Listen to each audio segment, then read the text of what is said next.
where the show's going. I feel like we've taken a really positive spin here at the tail end of the 5th season. We're doing really well.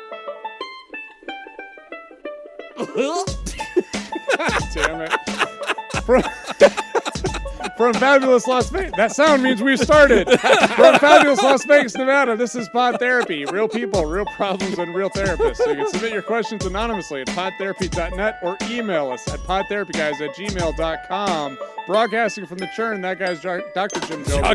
Dr. D. I'm Nick Tangeman. Thanks, and we'll see you next week. May as well end on a high note. Hello, everybody. Welcome back to Pod Therapy, the show where we answer questions that are submitted by you. And just as Nick said, you can get those questions into us, and they go into the queue. But a real quick PSA. So first, thank you to all of you who voted for me at votejim.net. The voting is now closed as of this taping, and so we are grateful. I was just about to get on and vote. No, you can vote right now. Well, I mean, yeah, you can vote now, but not when they hear it. No, yeah, it is. It's votejim.net, and please feel free to vote on incognito mode in every browser you've got, because that gives me more votes. But thanks to all of you who voted for me throughout the voting period. We will get our results in December, and so that's whenever they officially announce the rankings. And, still pops right up. There it is, right there, but just, God damn it, just hit the button. But also, I want to take a quick second because I finally did a roundup of all this. So you always hear us here on the main show talk about our Patreon, patreon.com/therapy. And just a really quick plug for like the fullness of that, because we never really do a good job of it. If you become a patron of the show, you can get onto that site and you can see a lot of stuff. Not only do you get a bonus amount of show every show, so we always do like a hangout. It's like a casual, goofy kind of time. We don't answer questions. We're just hanging out and telling about our lives. And We don't have questions today. Yeah. We did answer questions. We did answer questions. Not listener questions. Not listener questions. Just and you also, we should say that you don't have to listen to the Patreon part. No, not at all. No, it's just available. Yeah. But yeah, so not only do you get that whenever you sign up, you also get all of this a day earlier than the rest of the audience, and you have access to our exclusive Discord. Yeah, it releases I didn't on know Wednesdays. that part. You didn't know that? No. No, the Patreon stuff comes out on Wednesdays. I knew that people had occasionally tagged me in things on Twitter on Wednesdays. And you're like, what the hell? And I was like, I thought the show came out on Thursdays. Yeah. Oh, maybe what they're tagging me about was from last week. That might, no. It is the show publishes on Wednesday for the patrons. Oh. They get it a day early, and they get the full extra episode piece in the beginning. And then they tag me with things on Twitter and confuse me. Yes, and also you do not know what the hell they're talking about, because by the time it's aired, you are like, what? Don't even remember doing any of that. Yeah. You also get access to the Discord, where you can join the conversation about every episode and join the community, a very supportive community, where they post pictures of their dogs in Pod Therapy, PAWED. I like that. It's a fun channel. And I discuss all participated sorts in of the fun Discord stuff. this week. You did? Yeah. Whoa, what did you do in the Discord? People tagged me in a couple of comments, so I saw them and got on and looked at them. Yeah. Descended upon the Discord. It was all about the Laura is a Nazi stuff. Oh, that's right. Oh, yeah, really? Yeah. Somebody tagged you on that? Yeah, somebody tagged me in one of them, so I saw the whole conversation about it. Yep. It was a very funny conversation. It was a great I conversation. Inside jokes discussed I and mean, explained. I believe the only thing I said was, I'm so happy that I found this conversation. Yeah. I believe that was the extent of my And then participation he in flittered it. away. Yeah, back into the internet. But I did read everything that had been posted in that conversation before. Yeah. If you posted something after I posted, The Discord then I is a didn't see good that. time. It's a good time, and it's the birthright of all patrons. So you get access to all of that, and you get access to our entire archive and library of extra content that we have done. And it is pretty significant stuff. And so I just wanted to let you know, here's just a list of things that we have produced that are on patreon.com right now that were just published in the last year that are absolutely available. You get on there. And by the way, if you're like, man, I want to do it, but like, I don't know how all that works, get in there, log in, get the RSS feed. It's a little code that you then drop into your podcast app on your phone. And from that moment on, just like you get this podcast, you will just get the same podcast, but now you get the extended edition a day early and all the content that we produce. It'll just zap right into your phone, just like your podcasts do. But just real quick, if you go into the Patreon, you can click deep dives or you can click interviews. Here's some of the things you'll find there in the last year. An interview with a hypnotherapist, a deep dive into how to treat narcissistic personality disorder, a deep dive into how to treat imposter syndrome, how to treat childhood trauma and childhood trauma assessments, an interview that we did with Mental Health Match, a company that helps you find therapists, a deep dive into seasonal affective disorder, a deep dive into military mental health and how top secret clearances interfere with active military getting the support they need and how to navigate that, a deep dive into the scandal of the mental health profession, a deep dive into how to become a therapist, and this is a video with the drawn roadmap, a discussion about changes in the newest edition of the DSM-5 TR, which is the Mental Health Bible, 2 episodes where I appear on other shows, on the Who Scoops podcast and also on the Sex Nerd podcast, and both of those were a lot of fun. You can hear the entirety of our trivia battle with Morning Murders. That was a lot of fun at Scoop Fest. A deep dive into ketamine and its use in treatment for depression. A deep dive into transgender children and particular mental health issues that they're experiencing and how to deal with that. A deep dive interview that Nick did into Insurance 101, how to navigate insurances and access mental health and all of the insider tricks that go along with that with our guest Ulrika. You're going to hear in October coming up my live panel that I did with the Nevada Public Health Association, me and a couple of other speakers. And then you're also going to hear another deep dive published in October where I do a full talk about serotonin and depression and the new research that debunks the old hypothesis that the cause of depression is a lack of serotonin. And in that talk, I do a deep dive into all the medications that are used to treat depression, what they do, how they do it, and then what the newest current research says about the theory of depression. So there you go, guys. Go to patreon.com/therapy, be a part of the conversation, get the extra stuff, get all that archive of content. Now, in October, we are going to be making a small change, which is that our deep dives and interviews are going to be available to everybody at the Therapod level up. And so if you are Therapals, you can come join the community for as little as $1 and have all this stuff, have all the access to the Discord, have the extra episode that comes out early. You get access to all that fun stuff. But then to get access to the future deep dives and interviews, because we're going to start doing a lot more of those and doing higher quality ones, we're going to raise the stakes a little bit and put some pressure on us to make sure that we're doing it right. So that's going to be available to Theropods. Anyway, come on down, patreon.com/therapy, and get your Pod Therapy extras on. And thanks to everybody who supports the show. They've supported us all these years and made it possible, not because of the goodies they get at Patreon. That's kind of recent. Mostly just because they like there being a mental health show and they support it. So anyway, that concludes my first and only actual deep dive plug into everything we do up there. We've got some great questions in this episode, some really good stuff, some hard-hitting content. This first one is a trigger warning, so before I read it, I just want to let the audience know. This one is about pedophilia, and so if you shouldn't be listening to the show if you're under 18, but for some of you, I know sometimes you take the risk of playing this in your car with your family or something like that. Don't do that. Don't do that ever, but also don't do that now, because this first question is not intended for all audiences. All right, trigger warning applied. Here we go. What is pedophilia and can it be cured? From Anonymous. Hey folks, I apologize for the heavy topic. Hopefully you can have a nicer topic after this one. I am a 22-year-old male. To my knowledge, I've never been sexually abused as a kid.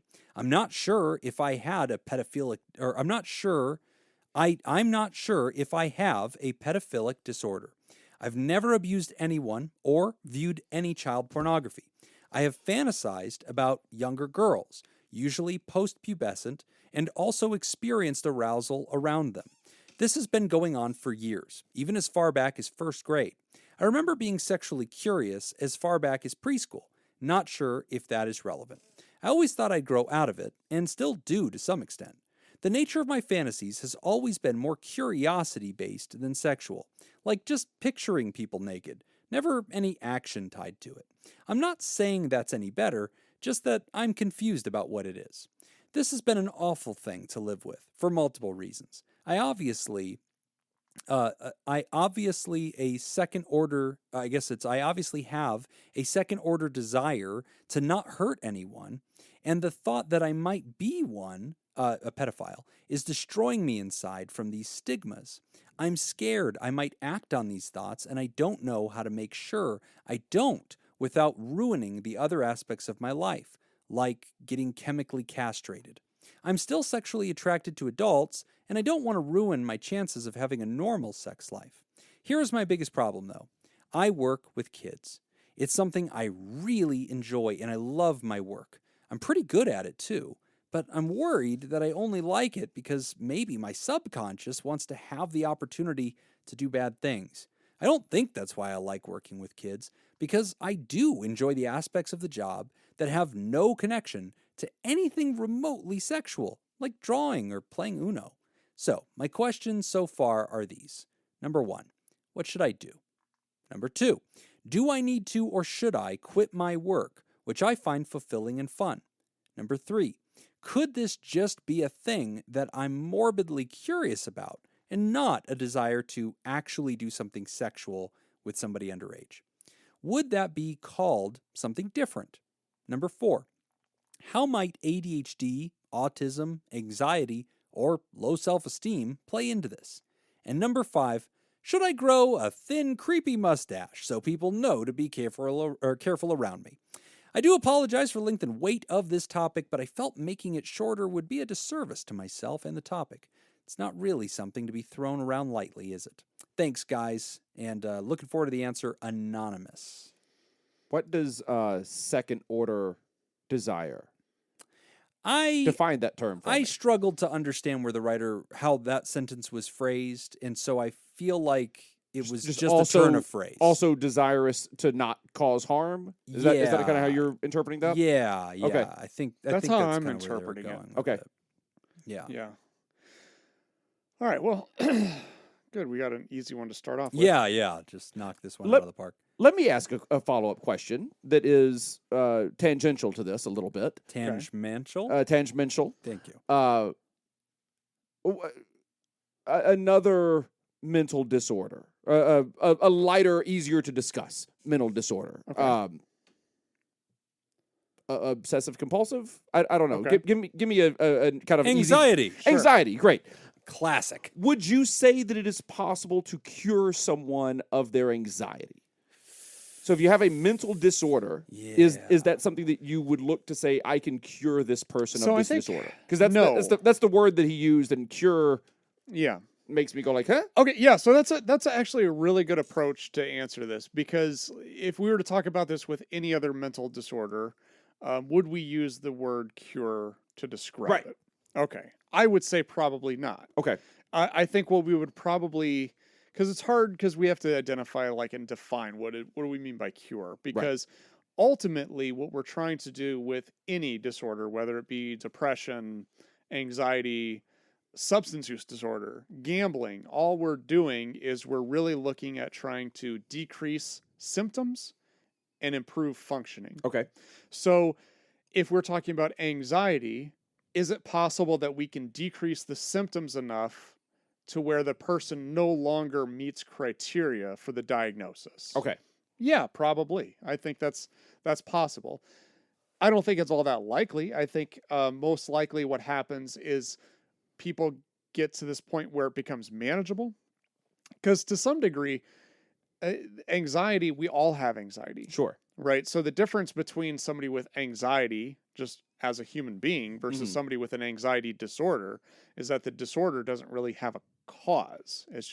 It's present without a threat being there, right? So depression's the same way too. Like, we all are human beings, so we'll all experience depression. So it's just a matter of to what degree, right? So you decrease it enough to where you no longer meet criteria for it. So you can deal with it. Great. So I think that's, I guess, I don't know, does that kind of answer that question? Yeah, it does, and I think that also highlights why this is so unique, right? Yeah. Because is it a disposition or is it a disorder, right?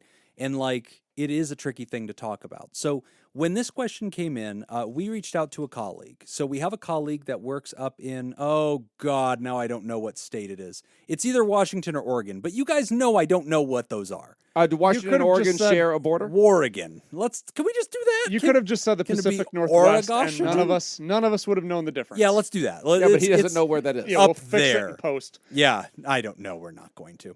So we reached out to our colleague, Judith Eichenbaum. So Judith is a licensed clinical social worker, has worked in forensic mental health, just a storied career, lots of training in EMDR and trauma, has just done tons of stuff, but most importantly, has specialized in sex offense. And so Judith treats sex offenders, people who have acted out, not merely have these thoughts or feelings or impulses, but have also done things with them.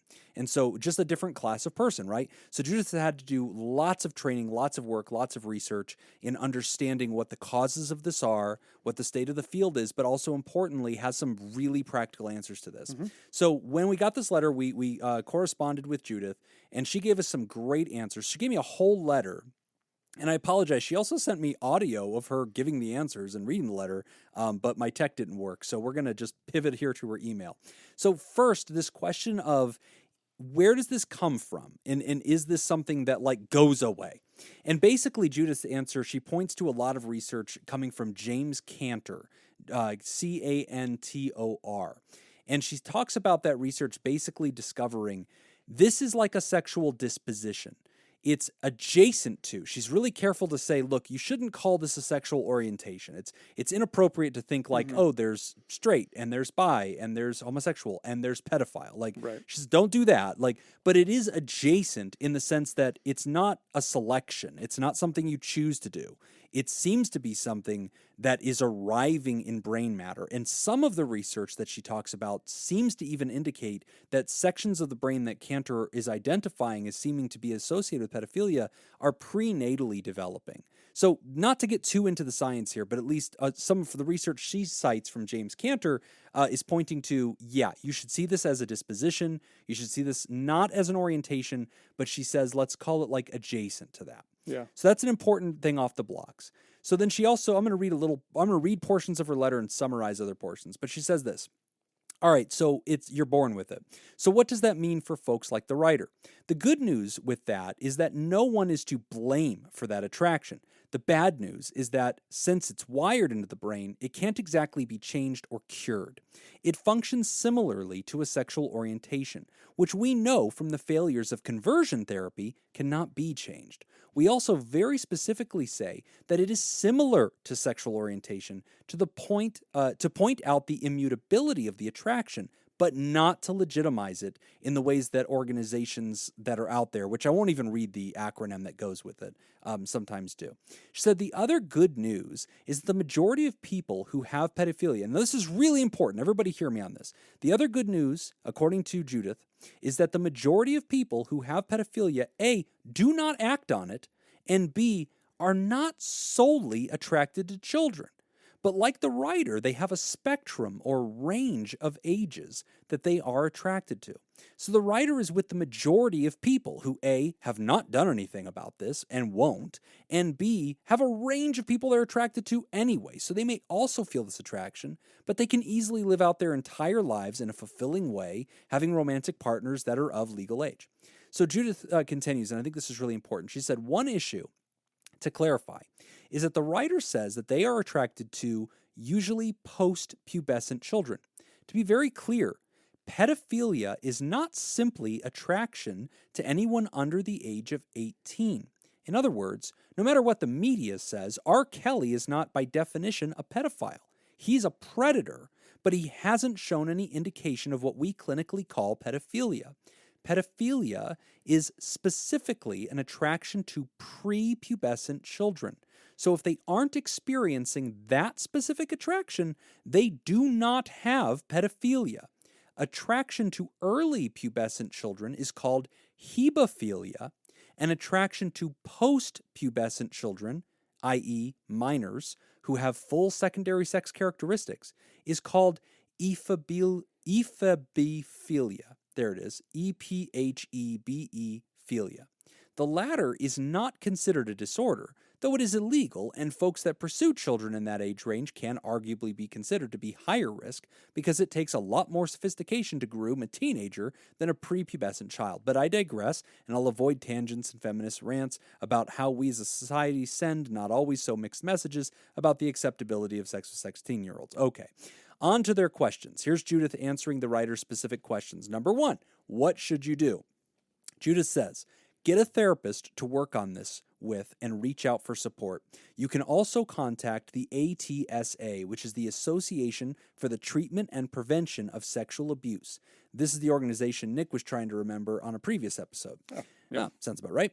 Assuming this person is in the U.S. or Canada, they can look up the ATSA chapter for their state or territory and contact them for referrals, or they can get a list of treatment providers from the Department of Health in their state.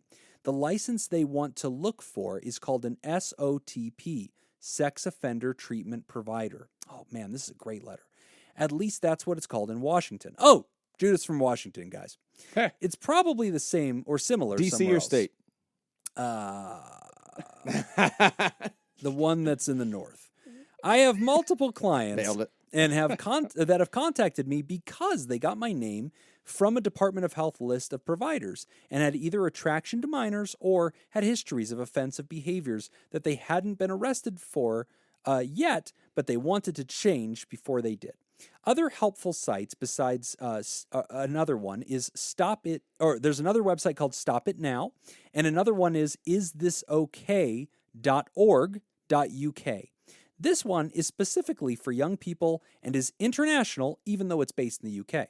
It offers answers to questions about attraction, consent, etc., and also has times where someone can talk to a professional anonymously.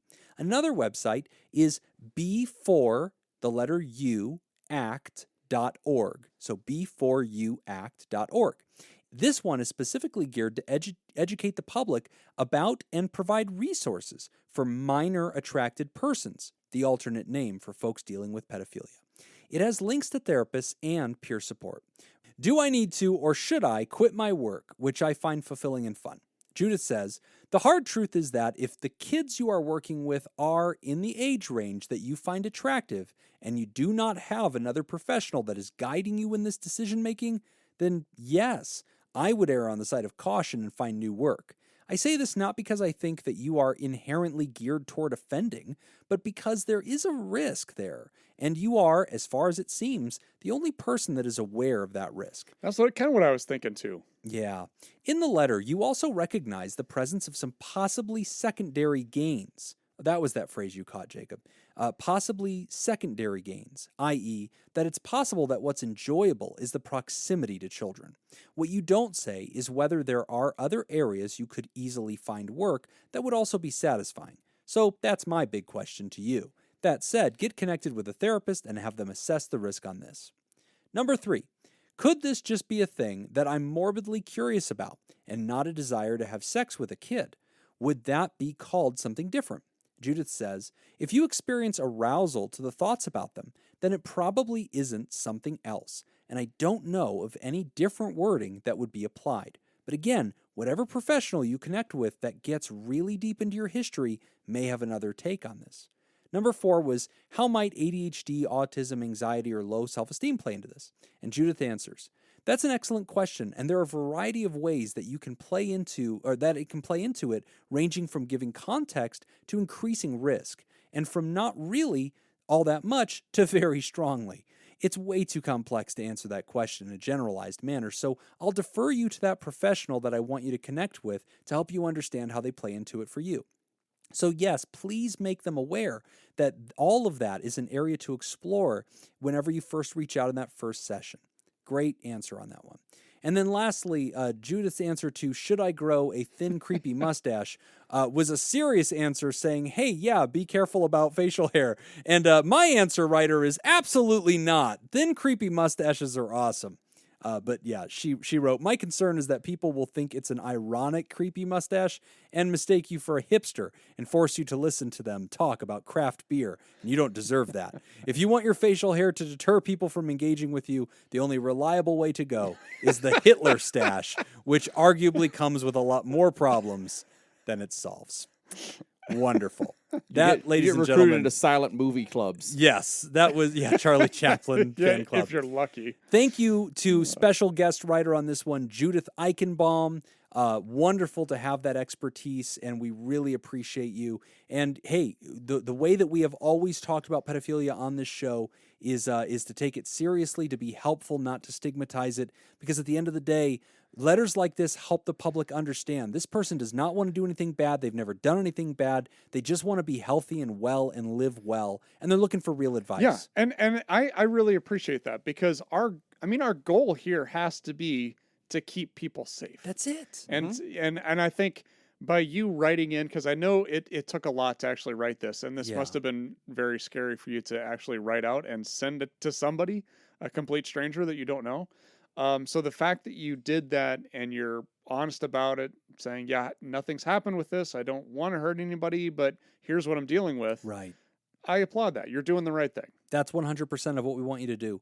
And so anybody out there, if you know somebody who is struggling with this, if you are struggling with this privately, or if you just want to share this episode because somebody out there might be dealing with this privately and has never mentioned it, but sees that you're a friend, just know, guys, some of the things Judith said, the majority of people who have these kinds of impulses, this disposition, they are never going to do anything wrong. They're never going to offend. There's a difference between a pedophile, which is a disposition, and a predator, which is an offender and a person who needs to be criminally charged. We do not charge for thought crimes in this country.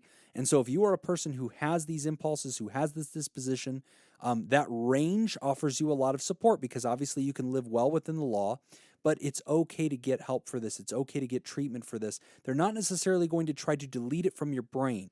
They're going to try to help you manage it in a healthy way so that you can be your best self and you're not suffering. And that's what's key. So great question. Thank you again to special guest Judith Eichenbaum, thank you, Judith, from Washington. Appreciate that. I think the state. And if you wrote in a letter, and that's going to be later on the show, I apologize right now, because we didn't get any jokes in on that first one. So we're going to have to make up for it. We're going to have to get up for that, yeah. We are going to take a quick break. And that being said, you should have seen the fear in the boy's eyes as soon as I started to speak at any time. I did. Oh, I was sweating. Both of them, like, oh my God. I just opened my mouth and they just looked terrified. Just When you blank said- faces, sheer terror. When he said, I got a question, You're like, I didn't even want to look over there. I was like, Wow. They both just went pale. Yeah, and he had several jokes that he teased before we hit record on the Patreon that he threatened to tell, but none of them happened. So you did good. Thank I'm you, Jacob. proud of you, Yeah. Jacob. We don't talk enough about what he doesn't do. It's the notes he doesn't play. That's the real expertise. We're going to take a quick break, and when we come back, we're going to talk about difficulty establishing and maintaining social relationships. You're listening to Pod Therapy. Today's episode is brought to you by Nathan's Hot Dog Scoop, Dr. Ben Dawn, Richard Macy, Team Monaco, Sammy Scoop, Polygon, Paris, Matt, and Lisa Tangeman. And if you would like to hear this episode, I already did that. I screwed this up already. You're doing so good. If you would like to sponsor the show, become a therapy producer at patreon.com/therapy. Our theme today, weather. Or not, Jim will win. Best of luck. No, it's not. With an H. It's actually weather. Oh, that's nice all right. too. What type of weather system leads to calm, settled weather with light winds? Is it A, low pressure, B, El Nino, C, high pressure, or D, Chinook?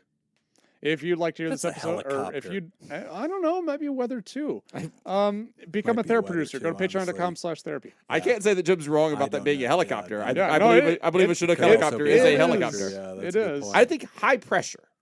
Okay. What is the word again? Which word? What do we say? What's the whole question? Is I that mean- what you're asking? Which of those things causes calm weather? Oh, Leads to calm, settled weather You picked with El light Nino? winds. No, I picked high pressure. calm, settled weather with high winds. It's not El Nino. High pressure, Chinook. What's the last one? Low pressure. Low pressure. I'm taking low pressure. All right. The answer is high pressure. Boom! Shit. Because the high pressure pushes all of the other weather systems out. But then couldn't it be credited with causing trouble because it's pushing things around? It causes trouble other places. Not in my backyard. So like a high pressure That's right. system in Pahrump can cause undesirable weather in Las Vegas. This feels about right. Yeah. That is my understanding. I am probably wrong. No, I mean, So, like, I'm convinced. Somebody tell me if I'm wrong or don't. I don't care. Somebody stop me. They're not going to tell you. They're going to tell us They're and gonna ask tell us Somebody to tell you. Nick that I'm wrong. Yeah. And then we will tell you weeks later when you do not care. Yeah. And do not In even know fairness, what I we're don't care now. referencing. Yeah. He's already over it. Difficulty establishing and maintaining social relationships. From Anonymous. Hey guys, I'm a 23-year-old male diagnosed with depression and a new listener to Pod Therapy. I've Welcome. noticed a recurring habit and behavior I've developed with some of my friend groups, specifically my habit to allow certain friends to drift away despite a strong desire to maintain my relationship with them. I oftentimes struggle to split my attention and energy between different friend groups, and this stress oftentimes leads me to become distant and these relationships to basically end. I often fixate on the idea that if they really cared about our friendship, that they would make an effort to reach out. But I know I can't rely on people to do all the legwork to maintain our friendships. What are some ways I can beat this cycle? Or what may even cause this cycle? A secondary question, what are some ways young adults like myself can go about meeting new people when we leave the universities and lack jobs that facilitate meeting people naturally? Thank you, Anonymous. Okay. So I'm rereading this. I just want to make sure. How do you make friends? So, well, it's more than that though. Why are you pushing people away? Because and it almost kind of sounds like, okay, so you've got multiple friend groups trying to maintain relationships with all of those. You're letting them drift Often. away. So it's like you're letting the strand of the cord fray, and then you're not the one reaching out to them. You're kind of waiting for them to reach out to you. Okay. So I oftentimes struggle to split my attention and energy between different friend groups. Okay. I'm interested to get your guys' take on this. When you were younger, in college, I'm still young. did you... You old fogey. I haven't cracked as 40. you adjust your glasses. My aviator Yeah, so glasses. you And when use you words read. like fogey. Yeah. Yeah. Settle down. All right. Settle down over there. Yeah. I'm just going to suck on one of these my Werther's originals.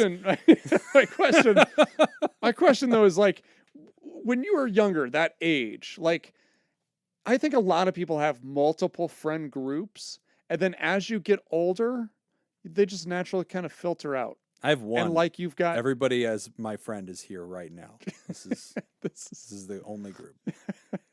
Nick No, and but I like- both think it's the other person. yeah. It's about you, right? I don't know why you'd be talking to me. No, but like I feel like it kind of filters down. Like, and then once you get older, then you just kind of have your little. So you're group. saying it starts with a constellation of Yeah. like you have 2 or 3, 4. I mean, groups. that was my experience. Like, I mean, even going back younger, like Well, all through school, you're forced to be around lots of people. right, and you've got a lot of different activities. Yeah. Right. So I'm on the basketball You team. got your so I chess hang out club with these friends, people you got your Right. Magic the Gathering friends, you got your Yeah. Pog friends. that we all have. and the Pog that we all- friends and the Magic the Gathering. you're they young. do not hang Yeah, out. they don't- Yeah, Yeah, young for sure. Yeah. definitely. Pog. Pogs, baby. Slammer. No, but was that your experience? I mean, Pogs? you just kind of filter down and have fewer friends as you got older. I think so. 'Cause I feel like in your once you- 20s, I feel like, yeah, but I feel like once you kind of get to that age, like you just kind of become more selective about your time. yeah, that You is know? true. And you're just, instead of trying to put a whole bunch of energy into maintaining all these different relationships, Yeah. I got these 5 people that I'm really close to, and kind of more of my attention goes to that. I think that's true. Yeah, because I think also like you start working or you're having main occupational time use, and then I think you have these weekends and you tend to find your favorite group, right? And so like you're looking forward to seeing them as you haven't caught up with them all week or whatever. Yeah, I do think that there's a winnowing down. But what the writer's talking about too with like allowing friends to like drift away, not putting any effort into it and kind of hoping that they're the one to come to you. I relate to that because I have not put a lot of like effort into any of my friendships. And they have drifted away over like the last 2 decades. that's- Like that is true. I don't know that that's always unhealthy though. Like I don't know. I think I think most adults would tell that story. And so there's a part of the writer's letter that I think, yeah, I think you're experiencing some trends that we all really relate to. Like your talk about multiple groups that winnow down to one, my talk about like losing touch with people over time, not having that necessarily be unhealthy. I don't know. Well, part of that too is you have kids. Yeah, that and I had kids. When young, you too. gotta, you get married and you have kids young. That definitely is a factor, Yeah. But I mean, yeah, I don't know. I think the other thing that makes this really difficult is we only experience one half of this equation, and we only have our perception. Yeah. So to say like to assess how much effort somebody else is putting into it. Yeah. Like we all feel like we're the only ones that put effort into it. Oh no, I know I don't. Yeah, except for you. Yeah. No, actually, I'm with Jim on this one. I know I don't put effort Yeah. into it. You Really? put effort in Yeah. your friendships? No, I You- know I know Name I'm bad. 1 ounce of effort you've ever put into our friendship. Besides this podcast. And to his which I friendships- started. and I the made next- you do this with me. No, you Nick didn't. calls me like 5 or 6 times a week. What the fuck? We hang out.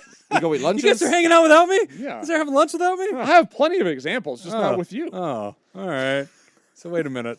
I mean, So you Ryder, try in your friendships. Ryder, I Oh. think the question is, are you happy with your friendships, or do you feel like you need to put more effort into it? Yeah. I think at the end of the day, I think it's about, are you happy with the effort that you're putting into it? You know, because you can't control anybody else's effort. Okay. Well, no. if they're I'm not- going at it from a slightly different angle. Yeah. And that is, are you happy? Basically, I'm asking, are you happy with the amount of friends that you have? Oh, okay. And the amount of social interactions that you have? Yeah, because if you're perfectly happy with If you're that, perfectly happy with it, cool. then that explains change why you're anything? not trying. Yeah. Because you're perfectly satisfied. But if you right? are sitting at home alone on Yeah. nights that you would rather be out hanging out with friends, and you don't have, like, if you have a friend, and whenever that one friend is busy, Right. well, now I don't have any I other don't wanna do friends, it. then maybe, like, look at it that way. Look at it Yeah. kind of like a goal scenario Yeah. where you can say, I want to have friends to hang. I'm off on Tuesday nights, and my one friend is not off on Tuesday nights, so we can't hang out. Yeah. I want to have friends to hang out with on Tuesday nights.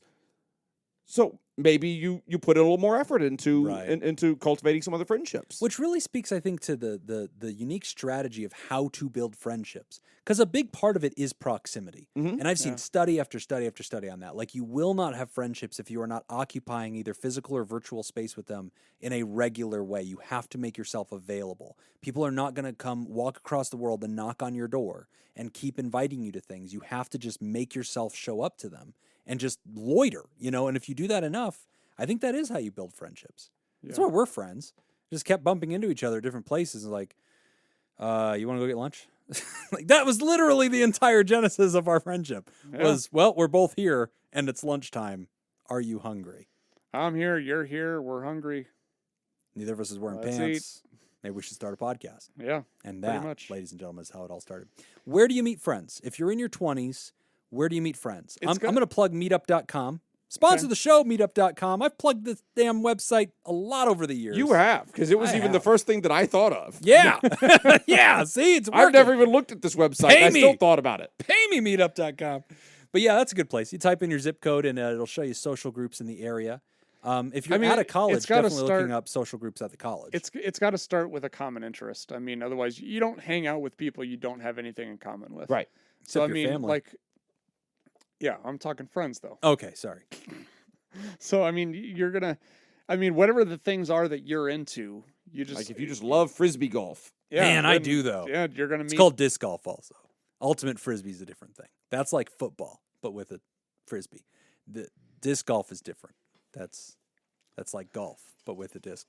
Oh, they seem to have chips. Fuck!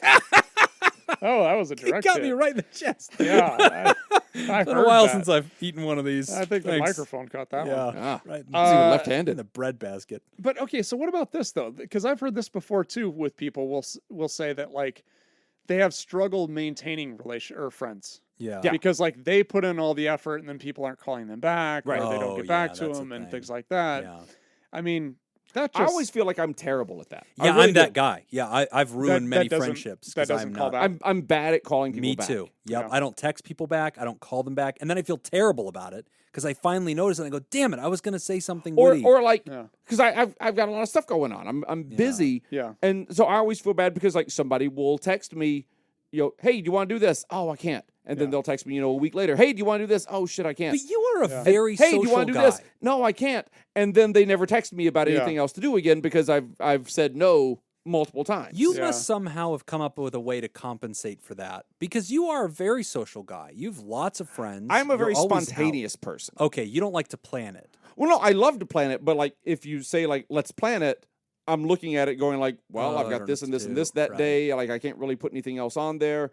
But like if you just catch me after something, Yeah. like after a show or something like that, and you say like, oh, we're both here. You want to go get a drink right now? Absolutely. I think that's the best way for me too because I start to dread it if I know it's ahead of time. Like if you call me yeah, I and don't go, do that. "Hey man, in 3 weeks we're going to do this. We're going to go play Settlers of Catan at my house. Come on over." I'll be like, "Oh, that sounds like a great idea." And for 3 weeks I will dread it.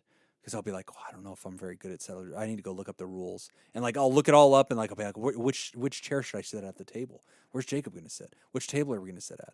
Is there going to be enough light? Should I bring a flashlight? I should wear these glasses. These are my best glasses. But those ones actually don't, do well with certain kinds of lighting. I will lose my shit. Now that I know this, I'm going to start inviting Jim to things 3 weeks of torture. with serious advance and notice. a significant portion of the 3 weeks will be me thinking of how to get out of this without seeming rude. Is it too early or too late On to bow September out of 21st. this? Yeah. Yeah. No, not this September. Next September September 21st. 2023. 20 We're all going to get We're together gonna and hang play out. bingo. Yeah. Go to the South Point and play It's going to bingo. be great Why are we not doing that? Why do we keep going to the bar after this? Let's go play bingo. because I'm busy. Yeah, I Shit. don't want to play bingo. Aw, Yeah. bingo's fun, guys. Um, Win Plus, then I money. have to like take a ski rope to one of your cars and latch the scooter onto it, That is true. which I'm fine with, by the way. Scooting. It's just I wasn't saying have to. I meant get to. yeah. Okay, so Ultimately, meetup.com. here's the thing. I don't think this is all your fault. I mean, I think it's all Jacob's sometimes fault. it's going to happen where like you're just trying to connect with people and they're not going to get back to you for one reason or another. Right.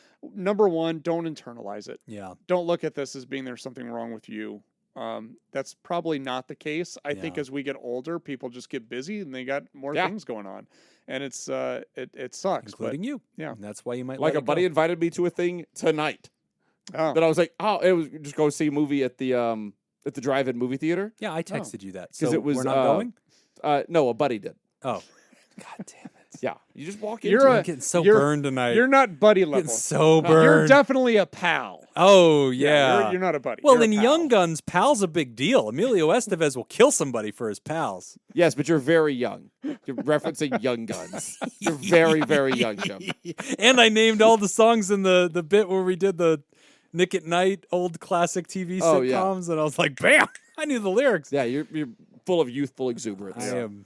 But no, I was like, Offspring. but I felt shitty because I was like, that sounds great because the weather here is perfect right now, especially at is. night. And like when we go see movies at the drive-in, I take my truck. We have Oh. beanbag chairs that we set up in the bed of the Oh, truck. that's a and like great idea. Coolers, food, booze, the whole thing, and like hang around sitting in beanbag chairs at the back of a pickup truck That's watching cool. a movie with a boombox to hear the sound. Oh. And it is spectacular. And I was like, I can't tonight. I've got to do this podcast recording tonight. Yeah. We should plan this for another night when we can both do it though, because and like we should like plan it soon because that does sound great. Yeah, and it's good weather for it. Yeah. Yeah. You will not be, or what is the old saying? You can't get a friend if you're not willing to be a friend, which is true. And I think a lot of us step on our own toes.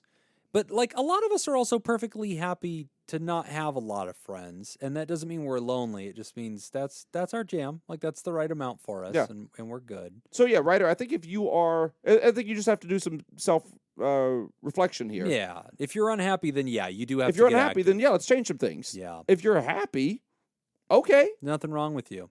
But yeah, to find more friends, I like meetup.com. Facebook Groups is making a pretty good comeback. I'm seeing a lot more activity over there. That's pretty cool. Don't forget, you can join us over at the Discord. We actually have a really cool community over there, and they do all sorts of fun things. We've had happy hour in the Discord video chat lots of times, and video game nights. Me and Slurpee Kaye, motherfucker, started playing Rocket League together. Oh, really? Yeah, it's pretty fun. We stream it in the Discord, and people are just sitting there eating their popcorn, just watching us lose. So, lots of things going on. That's pretty fun. I love that there's virtual friends now. Yeah. Ultimately, I mean, as you're leaving college, you're going to get involved in some stuff, some activities, some athletics leagues. Oh, that's another stuff one. Like that, Looking up your Parks and Rec department in your yeah. local community, and apparently pickleball is like all the Pickleball rage. is amazing. Yeah. People will not shut up Yeah. about pickleball. So, I mean, anything that you have a common interest with somebody, then you make a connection. You can, like, I still every once in a while will text a lot of the guys I played hockey with. Okay. Haven't Right. seen them in over a year. You don't but play hockey anymore? No, the league closed that I was playing in. Oh. Yeah. Played right through COVID and then stopped. Yeah, can you believe it? We definitely talked about this too, because Yep, I knew we that. did. Yeah. We're going to take a quick break, and when we come So back, part of being a friend is just listening, Yeah. we're going to talk about what does healed look like. You're listening to Pod Therapy. This week's Oh, episode sorry, what? I wasn't listening. is brought to you by Nathan's Hot Dog Scoop, Dr. Ben Dawn, Richard Macy, Team Monaco, Sammy Scoop, Polygon, Paris, Matt, and Lisa Tangeman. Thank you, everybody, for supporting the show. Our next question having to do with weather is, what measurement scale is used to determine wind speed? Huh. A, Beaufort scale. B, the Andy Richter scale. Sorry, just Richter scale. C, synoptic scale. Or D, gusting scale. If you'd like to become a therapy producer, go to patreon.com/therapy. What do you think, Jim? I went first last I time. feel like gusting is there for me. Okay. I feel like it is just cheese in a trap. Okay. And it's like wafting the little yellow vapors at me. All right. And I'm drifting across the room to pick gusting. Great. So I think it's the Beaufort scale. Beaufort scale? Which That one one, was I that, think. Nick? A? That's Beaufort. A. What Yep. was B? Richter scale? That's Richter. That's seismic stuff. C is synoptic scale. I don't know what that is. Sounds like a neuron thing. Yeah. D is gusting scale. That's right there, baby. Tasty old mozzarella. I'll go gusting just because I'll feel silly if we don't take it, and that's the answer. Yeah. I think that's a trap answer. Yeah. We But agree that it's a trap. Yes, yes. But somebody's got to eat that fucking cheese. Yeah, It's but just I'm a- sitting there. I already got one Don't question let it right, go to waste. Yep. and I felt Somebody- good about that question. So Yeah. I'll take my guess. Jacob- And you're going with A? Jacob's incisors are penetrating the cheese as we speak. Yep. And I'm going with A. Yes, you got it. A, Ah. Beaufort scale. Ah, enjoy that cheese, though. Your Yeah. last bite was successful. I do have a tiebreaker. Oh, yeah, Okay. we're 1-1. Yeah. Yeah. So we'll get to that at the A end. is the one that I wanted to go with too. I know. Then you snatched. Well, you were a gentleman. You did let me go first. Otherwise, I would have killed myself on the cheese, Huh? which, I was willing to do. I think somebody had to pick gusting. I just would have felt really silly if it had been gusting, Yeah, of Yeah. course. and we just ignored We it. got to cover the spread, Yeah. right? Like somebody's got to go grab that. Difficulty establishing and maintaining social relationships was the last question. Yes, This correct. question is, what does healed Guys, look like? I don't know for sure, but that sounds very familiar to me. Guys, can we just all celebrate how good we are at this now? I mean, like, it's been a long time. We're getting really fucking good. 247 episodes. Just smashing this thing. What does healed look like? Hello, Pod Therapy crew. Healed looks like not making inappropriate jokes during the pedophile question Yeah, earlier in the show. absolutely. Yeah. I haven't got enough let's just get a accolades for, team- no, for we not have not. making awful jokes. We have not given you enough praise. Hello, Pod Therapy crew. I'm not sure how to ask this or what words to use, so it may be a little awkward. But here we go. Here we anyway. go. Hopefully, you can distill it down into a cohesive question. I'm wondering about how you know if you've dealt with something or if you are avoiding it. Or put another way, how do you know if you are over something or if it is something that needs attention? For example, within the past 5 years, I've had 5 people close to me die. 1 parent, 3 grandparents, and 1 friend. 2 very close friends that survived near-death illnesses, 2 personal large health scares, and a slew of other life struggles. They all make me sad, and I don't think they won't stop affecting my heart. But how do I know if I've gone through the grief of these or dealt with the emotions of them? How do you sort out what is normal to continue to feel and be? What does it look like to live a life with these realities that you've dealt with? I know there are some strong indicators like addiction or self-harm or severe loss of healthy life functioning, etc., that indicate that you aren't dealing with things and are avoiding them. But what are other indicators that aren't as strong? It also gets complicated when I know I have a multitude of issues, and so it's hard to figure out which one is problematic or not. I believe healing is a journey, not a destination, and understand that it's a process not ever really completed. But I am hoping that you can help shed some light on how we determine where to focus our healing and what progress looks like. This may be too broad of a question, so I completely understand if this question doesn't make it in the show. Regardless, I love this podcast and anxiously await the next episode. Thank you. My pronouns are she and her. think it's adorable how many Awesome, people thank you. write postscripts. Like, have you not heard the show? We do not read these questions, except for the pedophilia one, because it was titled pedophilia, and so we knew to get ahead of that one. Also, we love when people give us pronouns. That also very much Yeah, helps. we do love that. So I like this one. So question of, how do you know when you're over something or not? What does This- that feel like? What do you notice? This brings up beef that I have Mm. with I guess the therapeutic industry. I don't know. I don't know okay. who gloves came up come off. who came up with the whole like 5 stages of grief thing. Me. Whoever it bitch. is that came up with that, that's the person that I have beef with. All right, let's throw down. Give me my little chip. And I throw only this have package. beef with the last one. Okay. So acceptance is the what are the Look 5 at- stages no, of no, grief? No. He knows them.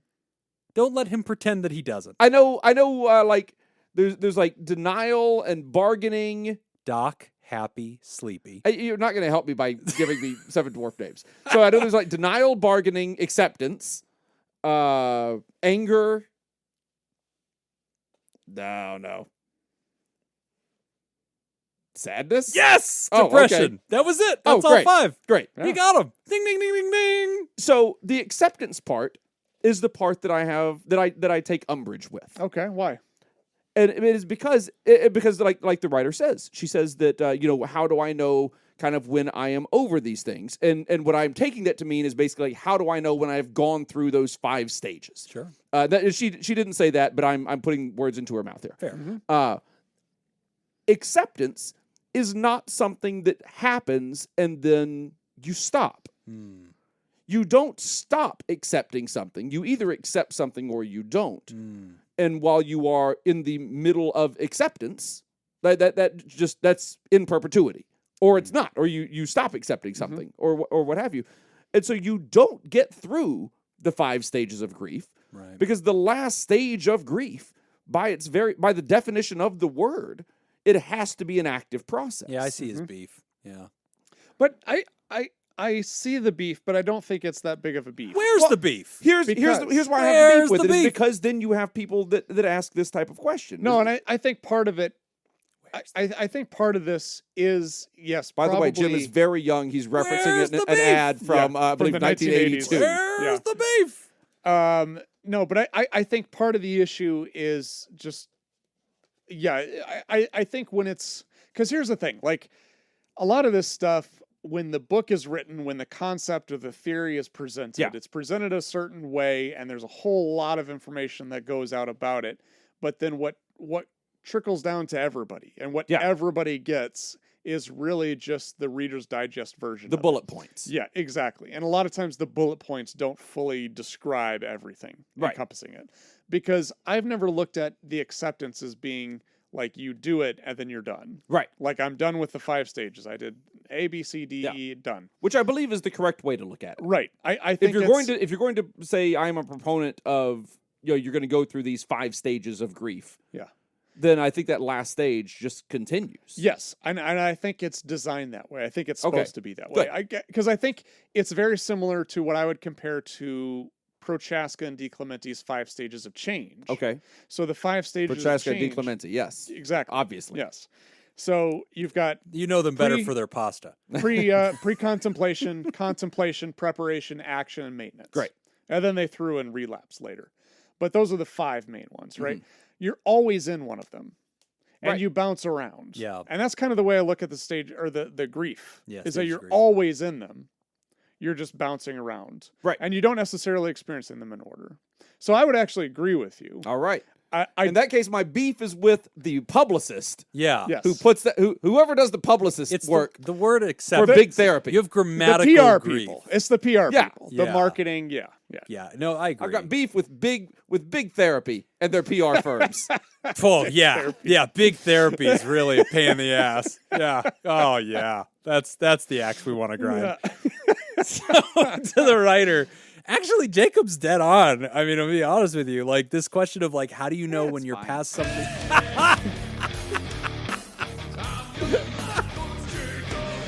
Remember remember in the Patreon where we said what motivates you, fear of criticism or desire for praise? And he said, I guess maybe desire for praise. That was it. that was all he needed. I guess Good for the week. Self-praise. He just needs a reason to play his jingle. I guess the one that I can play my jingle after. Yeah, that's like kind of more what Yeah, I like really, the jingle. Don't really give a shit if there's any negative reviews on your podcast, Right. but I like to flick the lights. That's a pretty good one. So yeah, to this question of like, how do you know when you're over something? I agree. I think that it comes down to this question of preoccupation of thought. If you're having preoccupied thoughts or fixations or ruminations about something, then again, it just comes down to the RAM it's using in your brain, right? It's floating to the top of your consciousness. You're constantly being reminded of it. So when we're assessing for things like PTSD, like the way that trauma imprints upon a person and causes them to go back to it, we are looking for things like, does it intrude upon their consciousness? Not like an intrusive thought, but in a way that causes them to change behaviors in adjustment to it. You allude to some of those like known red flaggy behaviors, right? Like addictions or substance use, self-medicating, things like that. Yeah, those can be, I think, indicator lights that you're not over something, but also just if something keeps coming back. Like if you're thinking about your ex whenever you're trying to date new people, right? And it's like every person you go out with, you're like, oh, I don't know, the way she did her hair just really reminds me of my ex. Yeah. And okay, if I was your therapist, I was talking to you about that, I'd be like, yeah, do you think I'm over my ex? No. Well, that's where I was gearing up to go before she brought up the deaths. Ah, yeah. I was like, we all know people. We've all talked to people that rant and rave about their ex for 10 minutes, right. And then at the end of that rant go, yeah, but I'm over them. Right. You're like, Sounds like it. I mean, they were absolutely a bastard. I hope that they rot in hell, but I'm over them. But who cares? I mean, I take it or leave it. Yeah, it's one of those things where it's easy to identify when you don't have it. Yeah. Right. You know when you're free of it. Yeah. And so, I mean, as far as like what does healed look like, number one, I think you kind of get to decide that. Yeah. But the it other goes thing, back to what though, Jacob too, said. Like, let's be careful with that word because it implies permanence when in reality it's not. Right. Right now, I am accepting it. Like I have a weird number of loved ones, family members, and friends and whatnot that have died in my life. I think I have an above average number of those people, and there are days when I'm definitely less accepting of certain deaths than others. Right. Yeah. Well, and I think the other issue with healed is that I feel like healed sometimes implies back to normal. Mm-hmm. Yeah. And I don't think that's ever the case. Good point. Especially when we're talking about things like with death, or when we're talking about like post-traumatic stress disorder, We're talking about trauma, we're talking about things like that. You don't go back. Right. That normal is always a moving target. Right. So you create a new normal at that point. And, thinking about like, parents who have lost children, like you don't go back from that. Right. You establish a new normal. Right. And that new normal, the best we really hope for is, again, like establishing a point where you can still cope. You can still live your life. You can still adjust and you're always going to miss that person. You're always going to be thinking there are always going to be things that remind you, but you've gotten to a point where you can still pursue your own happiness in life. You can still do your own things, and it's not going to affect your day-to-day as much. Yeah. Well, for instance, so over 20 years ago now, my best friend died. There's this guy that I'd grown up with. We grew up like brothers. Our mothers had been best friends since junior high, and so we just from birth we were within about a year of each other age-wise. And then he got cancer and died when he was 18. I was 19. So over 20 years now. Both of his parents are still alive, and I see them when I go down south. They still live down south, and so I see them often when I live down south. And every time I see them, I know that they are very happy to see me, just as I am very happy to see them. And we love to see each other, and we love to spend time together. It also brings all of us pain to see each other. Yep. Yeah. Every single time we see each other, decades later, it brings pain every time. Yeah. And I mean that's normal. That is the new normal. For decades now, that is the new normal. Yeah. And I mean, I don't know how to change that, and I don't know if I would change that. Yeah. I saw a piece of art once that tried to capture this idea of grief, and I loved the way it illustrated it. So it showed it as a room, and it said there was like this little red button on the wall that was the grief button. And when that gets pushed, you experience the experience that we call grief. And then in the room is a big red ball, and it's leaning right up against this button and just compressing it. And it says in the very beginning, this is your reality. Then the ball starts shrinking a little bit, and it's bouncing around the room. And in the beginning, it's just to the left wall, to the right wall, boom, button, button, button, right? But you're getting these little breaks. But every time the button's pushed, it hurts just like it did when it first got pushed. And then as the art goes on, the ball gets smaller down to like a baseball size, and it's pinging around the room.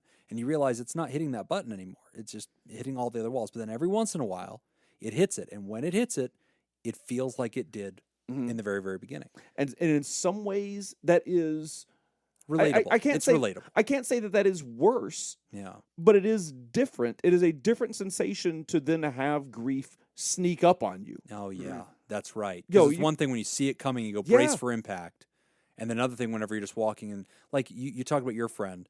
So middle school, I made my best friend Josh. Same story in that sense, like buddies inseparable, all that jazz.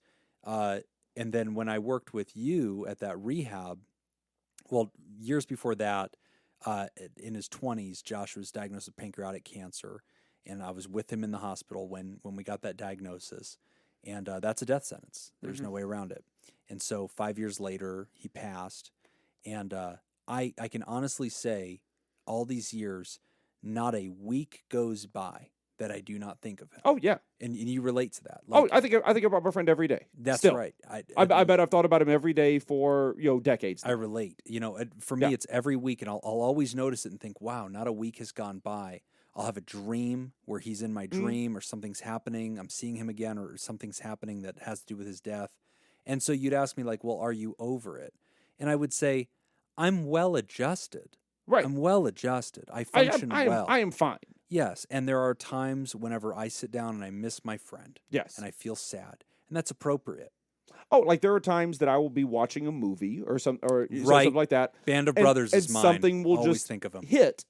And it's not like, oh, I'm watching this movie about a 18-year-old with cancer, and that reminds me of it's not that cut and dry. It's like I'll be watching something, and something in the movie will make me think about my friend, and then it'll just be the right sequence of emotions, right? And I'll start tearing up, just thinking about my friend, and just sit there and have like a nice little cry about it, and that's where I'm at. But I'm also, I would say that is healing, though. But I am also a middle-aged person who has had, at least my fair share of death in my life with loved ones, both family and friends.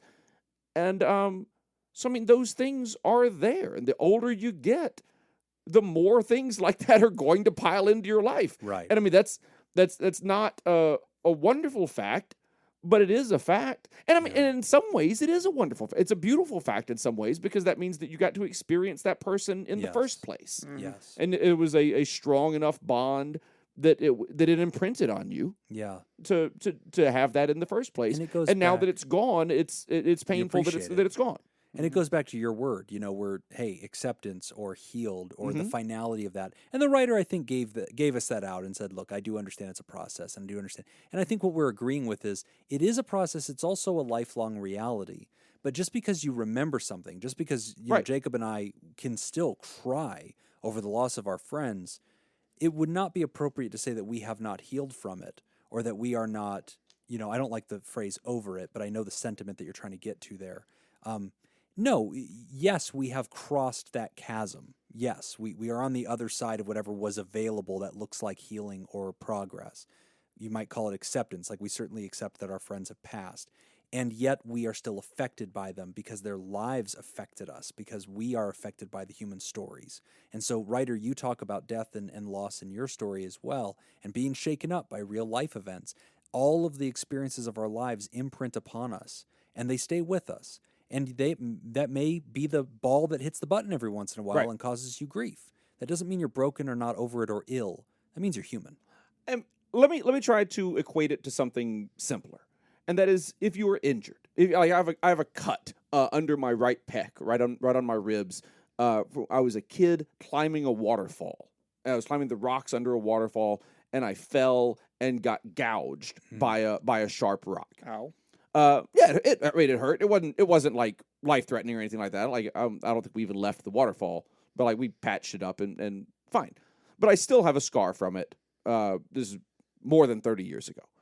I still have a scar from that. So if you cut yourself and the result is then you have a scar, are you then healed? Mm-hmm. Well, in some ways, yes, Yeah. but you are also changed. Right. Yeah. So, I mean, you can be, healed is, I don't even know what that In means. a sense, yes. In a sense, you have in a healed sense, from you it. have And have that's healed. what the scar is. Right. Yeah. It is healing, but it is still, there is still a remnant Yeah. of that damage. Yes. And that's what it is. I mean, it is damage. Yep. And so if you have that remnant of damage left, then that changes you. Yeah. If someone dies that you don't know, well, then that probably doesn't affect you. Or if it Right. does, it doesn't affect you very much, most likely. Yeah. Unless you were just a super empathetic person that every time anyone dies, Also, it's painful. there are some But that people who are exists. sensitive, sure. Yeah, I mean, that exists. Yeah. But I mean, if you lose a loved one, then yes, you're going to be changed from it, and your life is just going to be a little different than it was before that person died. It's well said. Great question, writer. And, I hope that we're giving you an encouraging word to know that, hey, this does get better. Certainly none of our grief or experience of pain is the same 20 years out as it was initially, though it is remarkably similar when that button does get pushed, Yep. but that doesn't mean that we're not growing.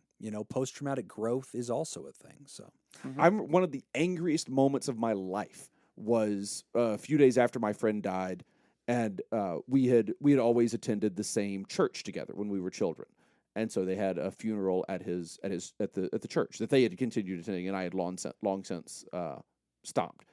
But we went, so I'm back in this church, and which is already odd enough. It was probably the first time in I don't know 4, 5, 6 years since I had been inside of a church at all, much less this church that I'd grown up in.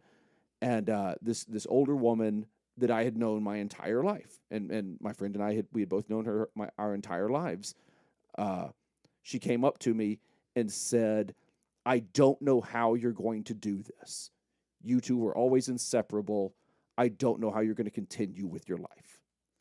wow. And I saw red and was just I was like, why the fuck would you say that to someone? Yeah, right. We're at the fucking funeral. We're Yeah. we're getting ready to go, and the place that I was in at that moment was I was walking towards the room that was for direct family, where like his parents were and cousins, and I know all these people, and I'm walking towards this room, going like, can I go in there? And so like I'm having this mental battle already. Yeah. And then this woman says something, and she was her idea was to be kind and Yeah. empathetic. Yeah. I mean, that was her intention. Somehow, I guess, to relate. To Yes. somehow call out the empathy. and- Right. But Jeez. I was like, go, Ugh. you have to leave me the fuck alone. Yeah. Yeah. But I mean, but my point in telling that story is like things like that happen, Yeah. Yeah. and things will just set you off from time to time. Yeah. Yeah. And I mean, that's you deal with that. That is the acceptance, is dealing with it. And also, PSA to anybody who's going to attend any kind of grieving event, don't feel like you have to talk. I mean, you could just No. offer silence. I think you could just walk in and just put a hand on somebody and say, my thoughts are with you. Yeah. Do you That's have it. any That's it. like things that any kind of Like things I'll say to comfort people when they're Yeah. grieving. Like a not, type not 5. necessarily to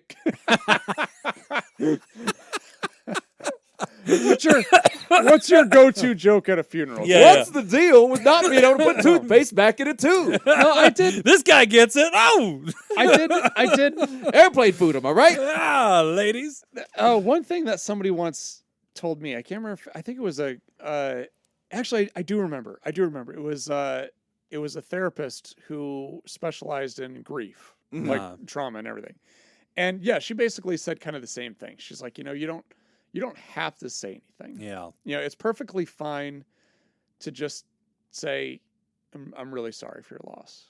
My condolences. You don't have to say anything. But she said one thing that she always did at at a funeral is she would always share a story, like a positive story. Yeah. Like a positive story about, I don't know if your, family member that passed away. I don't know if they ever told you about this, but there was this time that we were together and they said something to me and it really helped me out. And I really enjoyed them. appreciate it. Yeah. Something that pleasant. you're saying, like, this is how this person impacted my life. Yeah.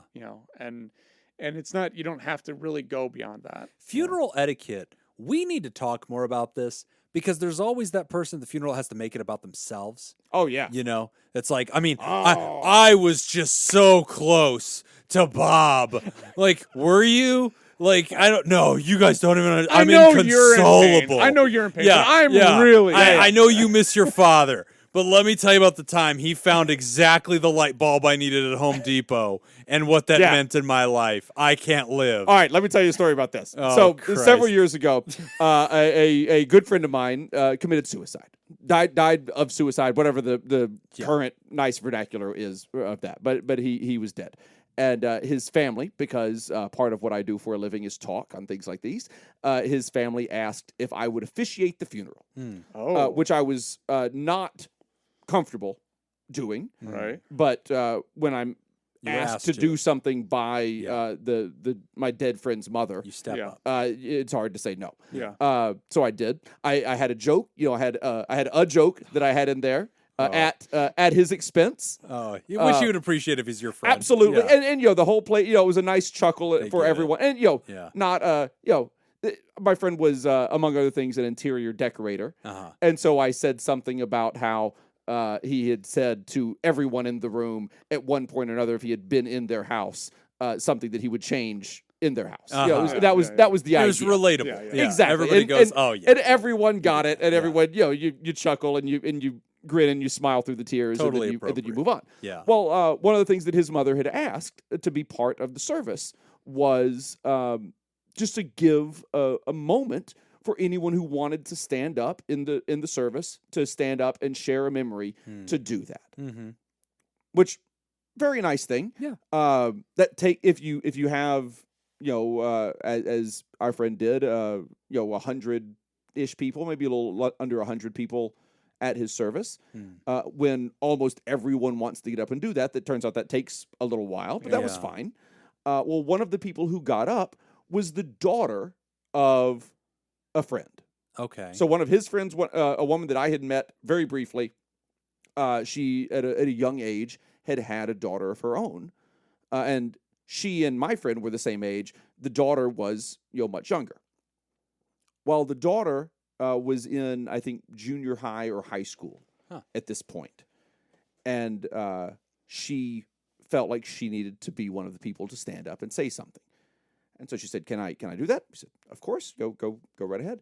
And she got up and she started talking about how our friend had been the first homosexual person that she had ever known.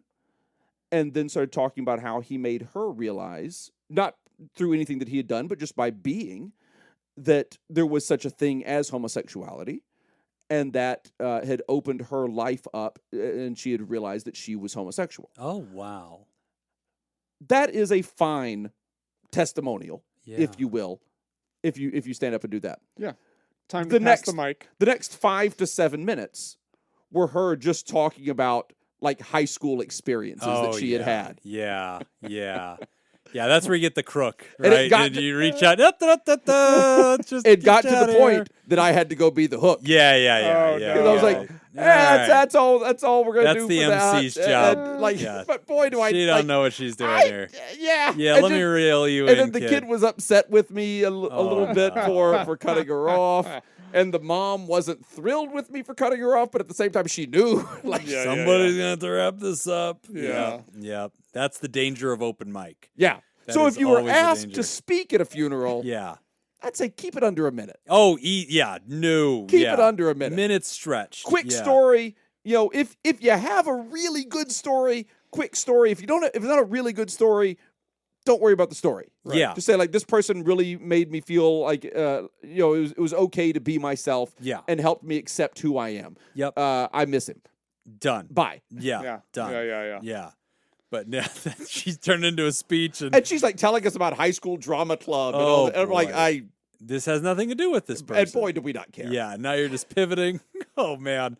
There's always something. I mean, obviously, a kid I get a lot more grace for, but I see it with adults Right. all the time. Where Oh, it's yeah. like, got to be about them. And they'll get up there and be like, a lot of you don't even know that I knew this person, but I need you to understand. And like, or how they'll And turn grief it is a into weird about them. thing. It Like- is a weird thing. Because like I know that feeling too, because you're like, oh, some of my friends' friends didn't know me and our friend were friends. And so I want to open this up and I want to share with you Right. so that we're all sharing this thing. And it stems from that, or it can stem from that. And it's Right. kind of almost a desperation. I mean, grief is a bizarre thing. Well, and also what's so fascinating about that scene and that setting, the therapeutic power that people are experiencing, many of them for the very first time. oh, yeah. That they're openly weeping in the presence of others. There's a shared understanding that this is okay. Yeah. And we're telling stories that And people we're- that they may or may not know. Yeah. And you're telling sincere, powerful Mm-hmm. stories. This was my friend, here's what he did. This was this man inspired me and I feel comfortable telling you who I am today. It's the damn closest thing to like an AA meeting. I mean, Yeah. like it's incredible. Yeah. And yeah, the therapeutic alliance that's established is really powerful. And you're right, Jacob. It's sometimes like that's the first and only time people have had that. Some of them are like, hey, I want to be a part of this. I want to make it longer. I want to make it bigger. And so they keep the ball in the air. And Right. yeah, it's hard. So, And I guess what we're telling you, writer, is keep on keeping on. yeah, to bring it back to you, Like it's a process. let's make it about me, guys. If you feel like you need help in the process, get help in the process. yeah. Mm-hmm. Yeah. But I mean, like, it's not done. No. It's never done in any final sense. Yeah. I mean, It's really just how well are you coping with the new normal? yeah. And if That's you it. feel like you're not coping well with it, Yeah. then maybe get Then- some help. Then Yep. you have work to do. Yeah. That's how you know. It comes down to how well you're coping. Great questions today. Some really good stuff. And man, are we crushing everything that we put our hands to. As we Yeah. get to the end of the show, I this feel is like the part. we can't be beat. No. I mean, I kind of feel like we're at the Undefeated. top. Yeah, right this now. is the top of the game. This Yeah. is it. You know, Michael Jordan, LeBron James, Tiger Woods, Pod Therapy. Mhm. Just all those are the people. Probably not in that order. I mean, I think would probably. Yeah, no, I would Probably above a little Tiger. higher. I was putting his Yeah. last to be modest, you know. I mean, Tiger doesn't even play right now. I mean, who's still going? You know, Yeah, us and that's right. LeBron, right? Yeah. At the end of the show, we thank all the folks who make the show possible. And at the top of the order is, of course, our only living therapal, Dirty B. They're a partner. They're a partner. Damn. Man, you were Our on a roll, only too. living therapartner, Dirty B. Thank you, Dirty B. And we got two new therapals. Ooh. So welcome to the show, Riley and Erie Sarah. I believe it's pronounced Erie. Chimera. Oh, no. Okay. Probably from from Erie? Erie. Oh, Probably from Erie Sarah. Erie Sarah. Ah, hopefully. What Or state is Erie in? Erie. Isn't it water? It's water. There's a lake called Erie. There's a place called Erie? Uh-huh. Yeah, there's Shut a whole up. No, there's city. not. You're idiots. Well, It's water. This person isn't from a lake. Maybe they are. Maybe they're a lake person. I mean, We do have a lot of Yeah. aquatic listeners. We don't know Yeah, that this we person do. isn't a lake person. I think that's how you would describe yourself. You wouldn't be like, oh, I'm from this town. You'd be like, I'm from Lake Hudson. That's a water, isn't it? Isn't it? The Hudson River. Oh. And those people say that they're from New York. We also, I don't have anybody Oh, else. wow. All Thank you, TheraPartner Dirty B. And thanks to all the other Thera-producers, the mysterious and shrouded Illuminati members of the fan club. We're talking about Smitty Scoop, Jake Schneider, Robert Brownie Jr. Mint, Kayla Lansbury, Judy Schneider, Nathan's Hot Dog Scoop, King of Student Loan Debt, Dr. Ben Dawn, Crazy Banana Scoop, Mason Miller, Carolyn Albert, Leon Kassab, Kevin Chamberlain, Malia, Richard Macy, Cindy Ash, Newstick, Dirty B, Ben Stanley, Sammy Scoop, Sarah Smith, Adam Hathaway, Byler T, University Jeff, Tess Miller, Paris, Myra, Lib, Darren Cunningham, Samantha Cohn, Thunder Cooker, Thunder Cougar Mountain Scoop. You didn't even get it. It was Falcon Scoop, not Mountain Scoop. God. Team Monaco and Matt and Lisa Tangeman. And if you'd like to hear this episode uncut and unedited, And why wouldn't you? and enjoy our spontaneous side projects, go to patreon.com/therapy. And thank you for supporting mental health. That's all the time we got for this week's session. I want to thank our landlords, Matt Mattingly's Ice Cream Social Podcast, and thanks to all of you, especially our special contributor, Judy Eichenbaum. Thank you for your extra support today with a very complex question. Hey, don't keep this show all to yourself. Share it with somebody out there on the social medias and tag us when you do. Pod Therapy Guys on Twitter, Pod Therapy on Facebook, Pod Therapy Guys on Instagram, and of course, get the extra stuff at patreon.com/therapy. Do you want to submit a question to the show? Ask anonymously at podtherapy.net or email us at podtherapyguys@gmail.com. That's Jim Jobin. Thanks, and we'll see you for your appointment next week. Oh, I didn't. You're say an idiot. You're an absolute idiot. Yeah, I totally just am. stared at you, I wasn't- and you just didn't announce yourself. That's Nick Tangeman, and that's Jim Jobin. This has been Pod Therapy. Because I wasn't looking at it. I was just You're doing it. hopeless without a script. I am. Holy shit. What's the tiebreaker? God, Oh, okay, yeah, here we I got go. a tiebreaker. What temperature is the same in both Celsius and Fahrenheit scales?